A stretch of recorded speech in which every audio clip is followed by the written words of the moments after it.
25 अप्रैल 1945 के बाद हिटलर की ज़िंदगी का वहद मकसद अपनी मौत की तैयारी करना था। 25 अप्रैल को उन्होंने अपने बॉडीगार्ड हैंस लंच को फ़ोन किया और कहा, मैंने खुद को गोली मार ली है, तुम मेरी लाश को चांसलर के बाग में ले जाओ और इसे आग लगा दो। मेरी मौत के बाद कोई मुझे ना देखे और ना ही मुझे पहचान पाए।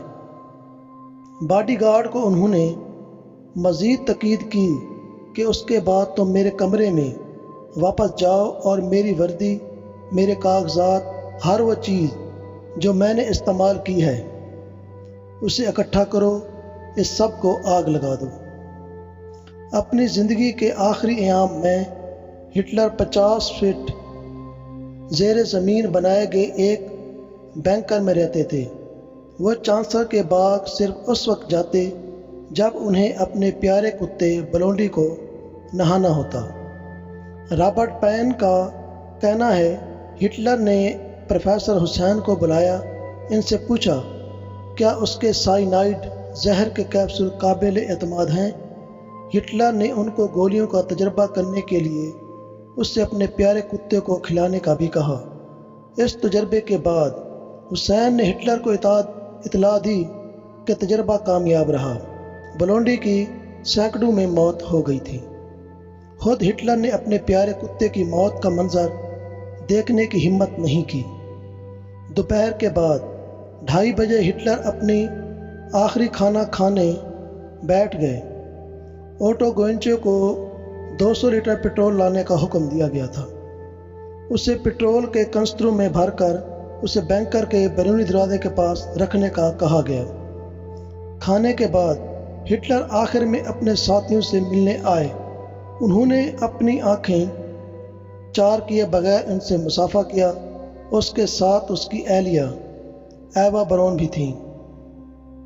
ईवा ने गहरे नीले रंग का लिबास और अतालवी मोतियों वाले जूते पहन रखे थे। उनकी कलाई पर प्लाटिनम की घड़ी थी।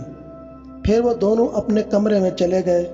इन शेल्टर विद हिटलर में लिखते हैं कि हिटलर के बॉडीगार्ड को नीचे का 6 फुट 2 इंच दराज का था और वो गोरिल्ले की मानद दिखता था। मैगडा हिटलर से मिलने पर इतना इसरार कर रहे थे कि गोइंचे ने दरवाज़ा खोलने का फैसला किया।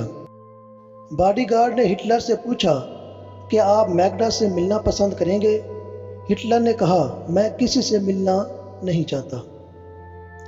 हैंस लंच जो दरवाजे के बाहर खड़ा था नहीं जानता था कि हिटलर कब खुद को गोली मार सकता है।